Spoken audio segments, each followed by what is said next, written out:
티엔콩 북카페에 오신 것을 환영합니다. 제가 오늘 가지고 온 책은 얀 케르쇼트의 This is It입니다. 부제는 하나의 본성에 관한 대담.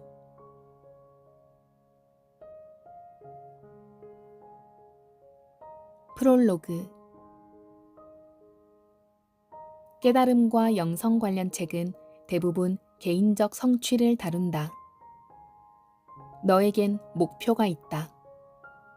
스승은 도달했지만 너는 아직 멀었다. 이런 식으로 스승과 당신을 분리한다. 그 다음은 너는 분명한 문제가 있어. 그 문제를 없애야 해. 하며 수행 과제를 준다. 이렇게 말하는 스승은 매력적이다. 찾는 자에게 희망을 주기 때문이다. 언뜻 본 그것을 계속 경험하고 싶은 당신. 이제 당신은 스승을 흉내내며 그와 같은 존재가 되려 한다. 때로 당신은 좌절한다. 나는 틀렸어. 나는 스승처럼 완벽해질 수 없어. 나는 영원히 깨달음을 얻지 못할 거야. 나.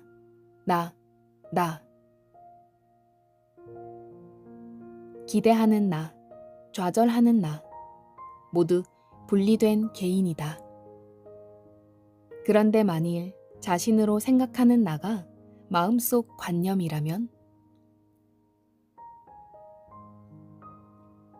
스스로 질문해보라. 나는 한 명의 분리된 개인인가?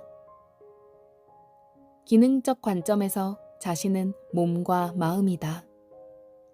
그러나 깨달음 관점에서 자신은 유령이며 관념이다. 이 말을 선뜻 믿기 어려울 것이다. 하지만 이 가능성을 열고 어떤 세상이 펼쳐지는지 보라.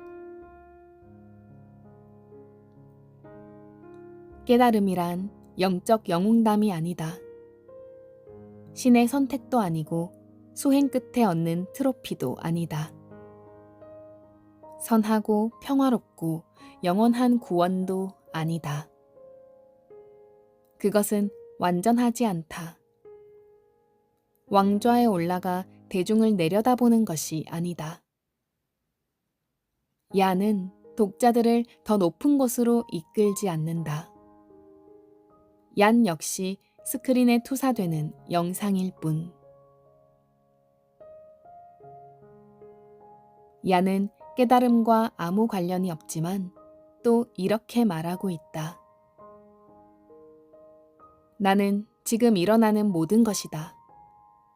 어떤 것도 제외되지 않는다. 모든 것이 나다. 경계란 없다. 이 책이 얀의 이야기로 보이는가? 이야기를 주목하지 마라.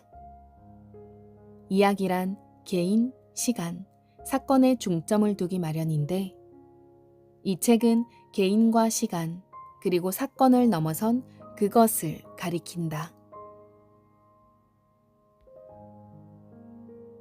단어에 집중하면 그것을 보지 못하게 된다.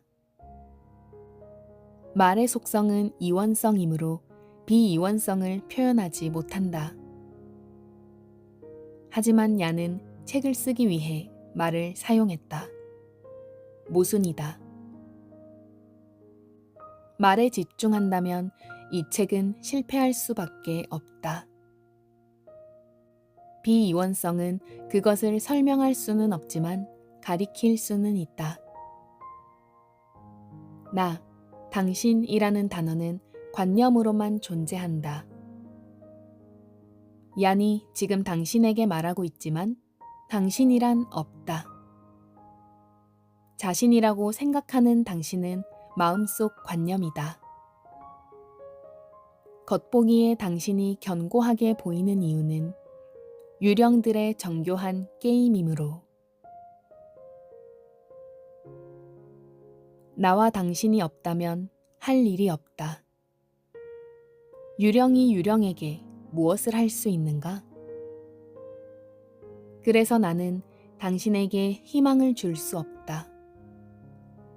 당신이 절망적이어서가 아니라 당신이 없기 때문이다. 이 책에서 숨은 전략이나 비법을 기대하지 마라. 혹시나 해서 말한다. 이 책을 읽으면서 특정 방식이나 특정 서적, 특정 스승 또는 지금 버려야 할 것을 얀이 당신에게 권한다는 느낌을 받을 때는 주저없이 무시하라. 이곳을 떠나 당신이 갈 곳은 없다. 이미 있는 곳으로 어떻게 갈 수 있는가? 이미 가지고 있는 본성을 어떻게 다시 얻을 수 있는가? 이 책에서 말하는 깨달음은 영적 물질주의를 던져버리는 것이다. 영적 성취 동기를 당장 걷어차라. 존재하지 않는 당신이 무엇을 얻는단 말인가? 하나의 관념을 더 거룩한 관념으로 바꿀 필요가 있는가?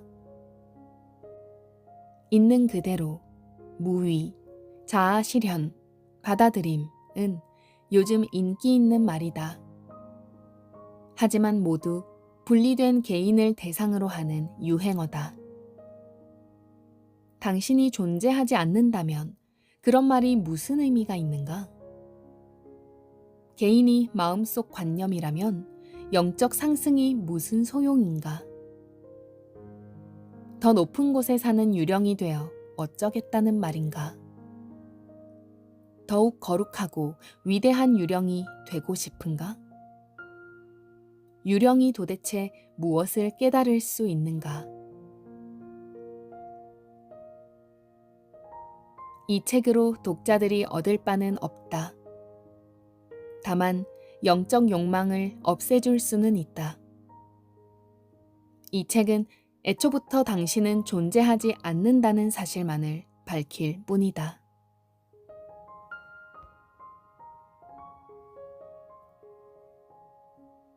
자아 탐구.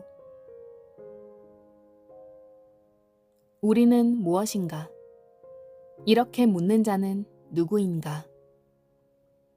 자아는 어디에 있는가?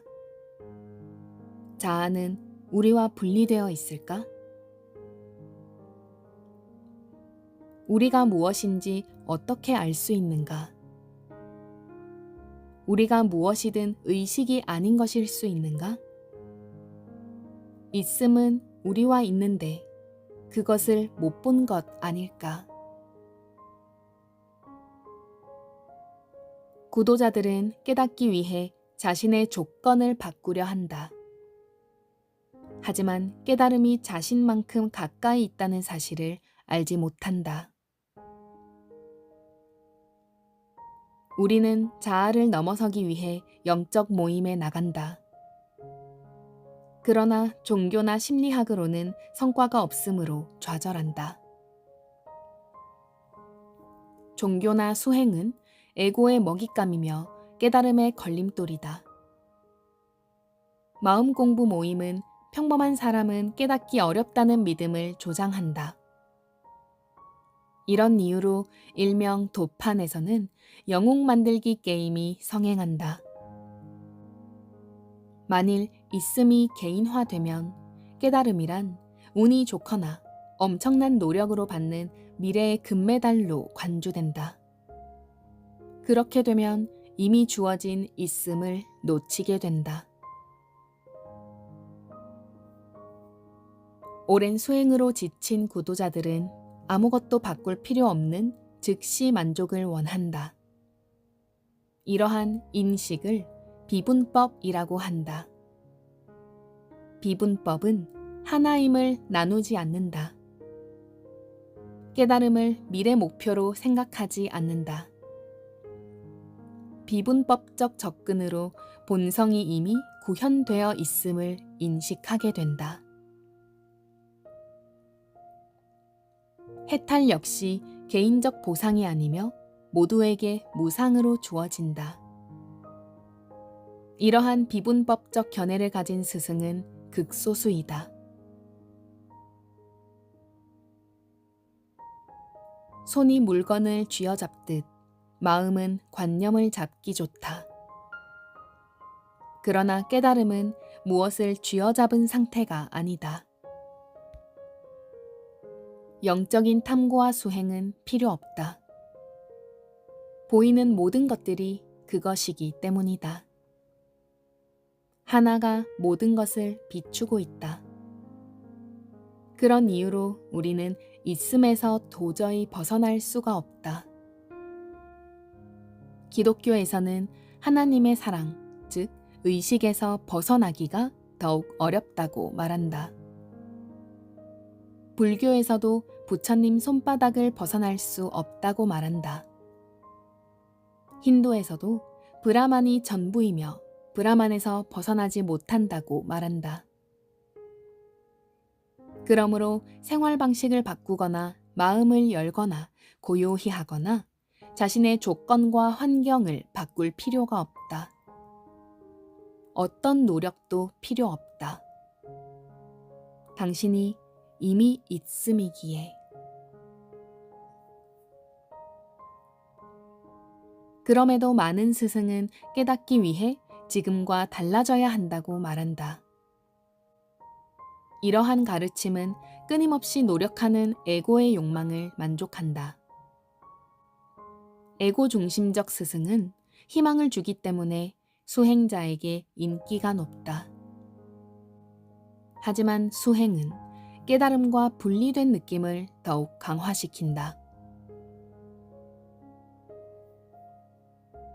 인간의 마음은 하나임을 조각낸다. 마음은 분별 구조로 만들어졌기 때문인데 매사에 분별하지 않으면 견딜 수 없어 한다. 심지어 마음은 하나임을 인식 도구로 삼기도 한다. 하나임을 조각낸 후 다시 맞추는 작업을 깨달음으로 여긴다. 그리고 자기만의 스승을 찾아 방법을 묻는다. 하지만 자신이 있음이라는 사실을 알면 스승은 필요 없다.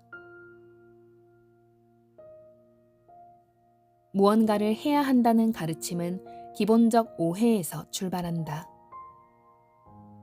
있음으로 가는 어떠한 방법도 있음을 누리지 못하게 만든다. 있음은 계획으로 이루어지지 않으며 오히려 계획이 있음을 가로막는다.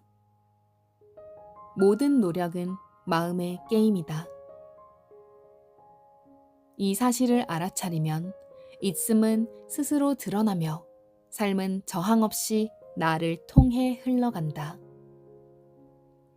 있음으로 투명하고 유연해지지만 그것을 누리는 개인은 없다. 있음은 일상으로 사라지는 삶이다. 깨달음이란 말은 대단하게 들리지만 전혀 그렇지 않다. 단지 마음의 분별이 약해진 상태를 어느 순간 알아채는 일이다. 이를테면 견해의 변화인데 그것은 일상생활이며 항상 자신을 담고 있는 이것이다.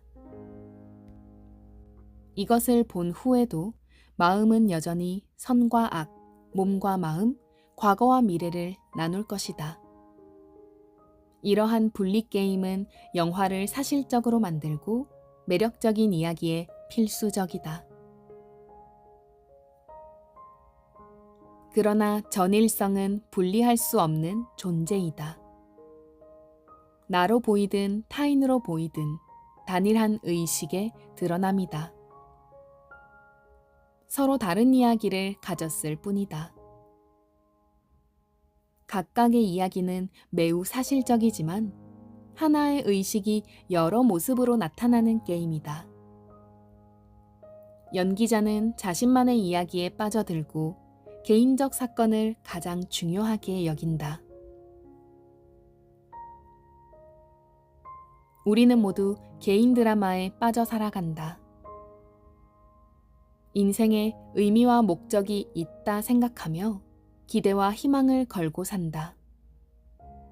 어떤 현인이 나타나 인생은 영화이고 당신은 은유이다 라고 말한다면 우리는 그를 조롱할 것이다.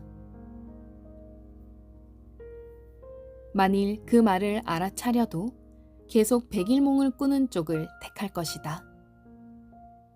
에고는 항상 삶의 목적과 경로를 찾으려 하기 때문이다. 이런 이유로 사람들은 있음은 찾을 필요가 없으며 정해진 길이 없다는 진실을 거부한다.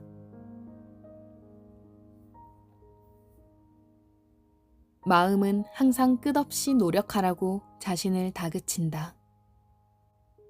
그러나 깨달음은 어린아이의 천진함을 통해 나타난다. 구도자들은 목표를 설정한다. 천진해지는 기술을 개발하기도 하고 더욱 유연하게 세상을 받아들이려고 노력한다. 요즘 도판의 유행어는 지금 여기 이 순간을 살아라 이다. 이런 구호를 수행 기법으로 받아들인다면 더 큰 문제가 생긴다. 지금 여기를 개인적 목표로 삼게 되기 때문이다. 지금으로 향하는 개인이 어디에 있단 말인가? 우리가 존재하는 곳이 어떻게 여기가 아닐 수 있는가? 우리가 존재하는 시간이 어떻게 지금이 아닐 수 있는가? 작년 여름 휴가지도 지금 여기에서 생각이 일어나고 있다. 지금 여기라는 말은 시간과 공간을 만들어낸다. 지금 여기는 관념이며 마음이 갖고 노는 장난감이다. 있음은 지금 여기를 알지 못한다.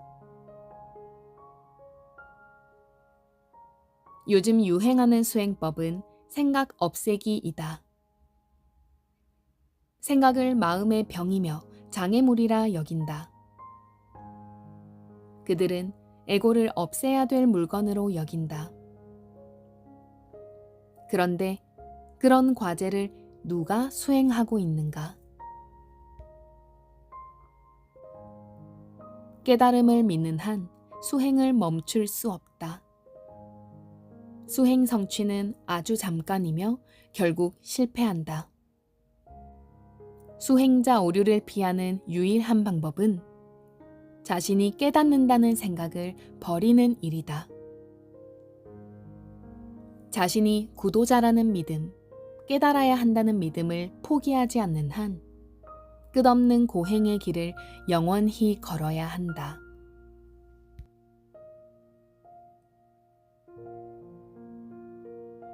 위계는 없다. 있음은 성자의 전유물이 아니다. 그것은 평범한 우리 안에도 있다. 아무도 제외되지 않는다. 우리가 바로 있음이다. 그것은 평범하고 명확하고 자연스럽다. 우리는 그것을 알아보지 못하는데 알아보지 못함 또한 연극의 한 부분이다. 연극을 심각하게 받아들이는 인물도 자신의 역할이다. 심지어 우리가 그것을 알아차려도 그것의 평범함, 단순함, 자명함을 믿지 못한다. 구도자들은 고행의 드라마를 좋아한다. 그러므로 이것에 쉽게 도달하지 못한다. 우리는 모두 깨달아 있지만 그것을 보지 않는다. 하지만 있음이라는 편안함에 관심을 돌리면 영원한 허공에서 쉬게 된다.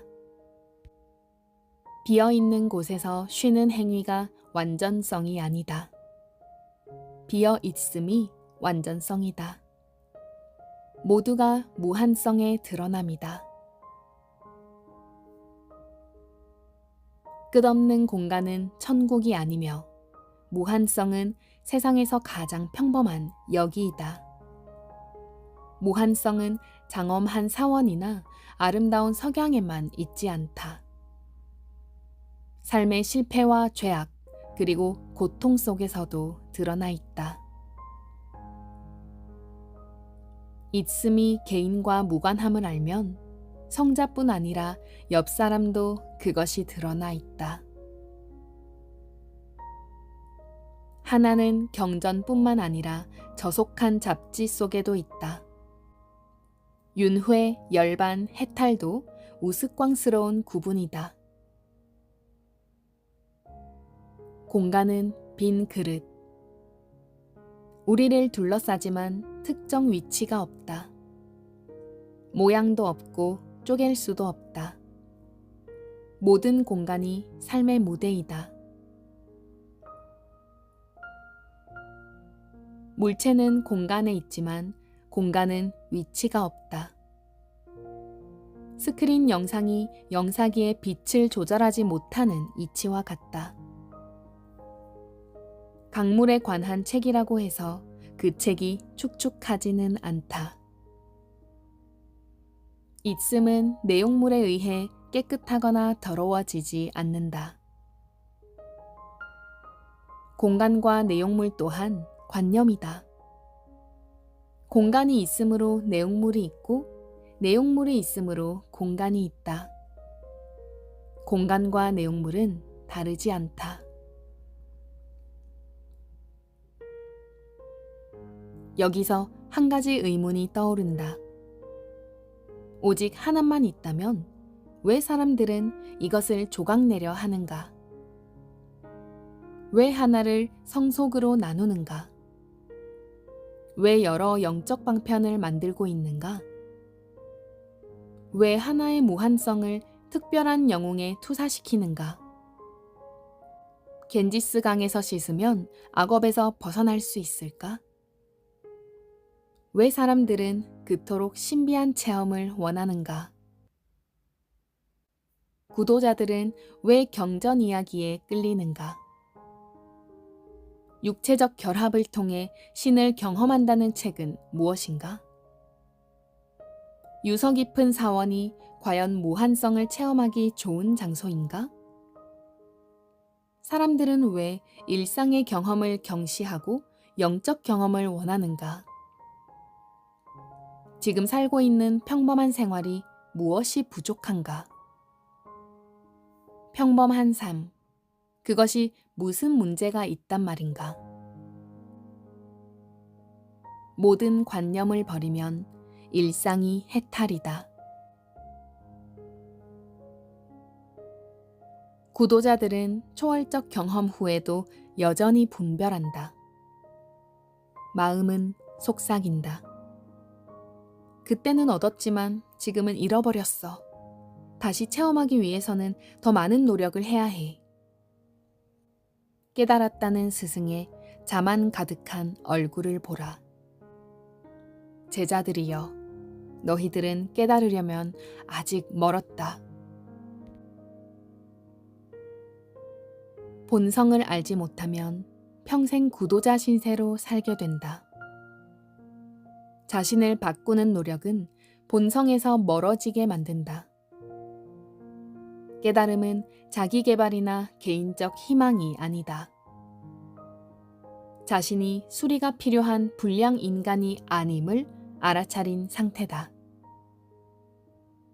있음은 개인 사업이 아니다. 구도 행위는 자신에게 이미 주어진 있음을 쫓아낼 뿐이다.